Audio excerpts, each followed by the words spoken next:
घरात रोज येईल पैसाच पैसा, फक्त गुप्तपणे करा हे उपाय. श्री स्वामी समर्थ. जय जय स्वामी समर्थ. धनदेवतेचा आशीर्वाद मिळवण्यासाठी गुरुवारी कच्च्या दुधात हळद टाकून घराच्या सर्व कोपऱ्यात शिंपडा.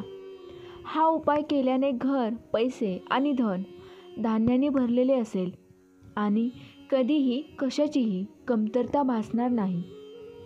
आयुष्यात प्रत्येकाची इच्छा असते की त्याच्या घरात नेहमी सुख, समृद्धी, संपन्नता असावी. आयुष्याशी संबंधित सर्व आनंद मिळवण्यासाठी निश्चितपणे माता लक्ष्मी खूप महत्त्वाची आहे. या कलियुगात पैशांशिवाय काहीही मिळणे अशक्य आहे. अशा परिस्थितीत प्रत्येकजण हे पैसे कमवण्यासाठी सकाळपासून संध्याकाळपर्यंत मेहनत करत असतो. पैशांबद्दल एक म्हण आहे की ती येताच जीवनाशी संबंधित सर्व दोष दूर होतात. पुढे जाण्याआधी व्हिडिओला एक लाईक करा, चॅनेल सबस्क्राईब करा आणि कॉमेंट बॉक्समध्ये अशक्य ही शक्य करतील स्वामी असा जयघोष नक्की करा. धनदेवतेचा आशीर्वाद मिळवण्यासाठी गुरुवारी कच्च्या दुधात हळद टाकून घराच्या सर्व कोपऱ्यात शिंपडा. हा उपाय केल्याने घरात पैसे आणि धनधान्याने भरलेले असेल आणि कधीही पैशाची कमतरता भासणार नाही. जर पाणी माता लक्ष्मीची कृपा प्राप्त करायची असेल तर प्रत्येक अमावस्येला संपूर्ण घर स्वच्छ करावे आणि आंघोळ वगैरे केल्यानंतर घरातील देव्हाऱ्यात धूप, अगरबत्ती लावावी. हा उपाय केल्याने घरात बरकत येईल. पिंपळाच्या झाडामध्येही देवी लक्ष्मीचा निवास मानला जातो. अशा वेळी लोखंडी भांड्यात पाणी, साखर, देसी तूप आणि दूध मिसळा आणि ते पिंपळाच्या मुळावर द्या. हे घरातील तणाव दूर करेल आणि सुख, समृद्धी, शांती आणेल. एक नारळ घेऊन त्याच्यावर कापूर जाळावे. या उपायाने 2 कामं होतात. कुलदैवत बंधन मुक्त होते व लक्ष्मी बंधन निघून जाते. मंत्र: ओम चैतन्य कुलदेवता जागृत जागृत जागृत स्वाहा. हा मंत्र बोलावे. जोपर्यंत कापूर जळत आहे तोपर्यंत तो नारळ जोपर्यंत फुटत नाही तोपर्यंत करा व फुटला की तो नारळ पाण्यात किंवा देवीच्या मंदिरात ठेवा. उपाय खूप कारिगीर आहे. करा आणि याचा अनुभवसुद्धा प्राप्त होतो. फक्त या क्रियेमध्ये श्रद्धा, आत्मविश्वास असणे जरुरी आहे. जर तुम्हाला तुमचे घर, पैसे आणि धन धान्याने परिपूर्ण हवे असेल तर चांदी किंवा सोन्यापासून बनवलेले श्रीयंत्र स्थापित करा आणि घराच्या ईशान्य कोपऱ्यात बसवा आणि दररोज त्याची पूजा करा.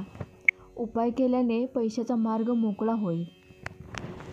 लाख प्रयत्न करूनही जर तुम्ही पैसे गोळा करू शकत नसाल तर माता लक्ष्मीचा आशीर्वाद मिळवण्यासाठी तुम्ही गुंजाचे बीज एका लाल कपड्यात बांधून तुमच्या तिजोरीत ठेवा. गणपतीचे आशीर्वाद मिळवण्यासाठी लक्ष्मी गणेशाची मूर्ती किंवा चित्र तुमच्या कामाच्या ठिकाणी असलेल्या कॅश बॉक्सजवळ ठेवा. दररोज आपले काम सुरू करण्यापूर्वी आपण लक्ष्मीची पूजा केली पाहिजे. जर तुमच्याकडे नेहमी पैशांचा साठा असावा असे तुम्हाला वाटत असेल तर तुम्ही बुधवारी कोणालाही कर्ज देऊ नये. या दिवशी दिलेले कर्ज लवकर परत येत नाही.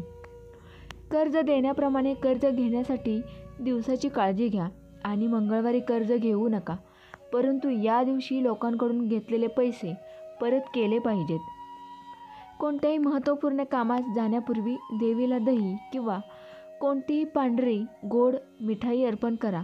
मग ते प्रसाद म्हणून खा आणि कामावर जा. यामुळे लवकरच कामांमध्ये यश मिळेल. वाटेत प्रगतीचा मार्ग खुला होईल. पैसे मिळवण्यासाठी करा हे काम. लक्ष्मी देवीसमोर गाईच्या तुपाचा द्विमुखी दिवा लावून पूजा करावी. यासह पैशांची कमतरता दूर होईल आणि आपल्याला पैसे मिळतील. तसेच देवी आपल्यावर आणि आपल्या कुटुंबासाठी प्रसन्न होईल. या उपायाने आनंद आणि समृद्धी मिळेल.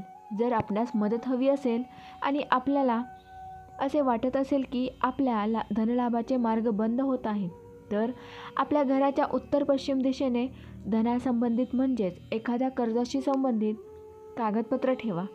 यामध्ये लवकरच तुम्हाला फायदा जाणवेल. आपण झोपता त्या खोलीत म्हणजेच बेडरूममध्ये पाणी ठेवू नये. फिश ॲक्वेरियम किंवा पाण्याची टाकी ठेवल्यास अशा व्यक्तीच्या आयुष्यात कर्ज वाढत असतात आणि तो नेहमी कर्जात अडकत राहतो. श्री स्वामी समर्थ. जय जय स्वामी समर्थ. ही माहिती आवडल्यास व्हिडिओला लाईक करा, शेअर करा, चॅनल सबस्क्राईब करा.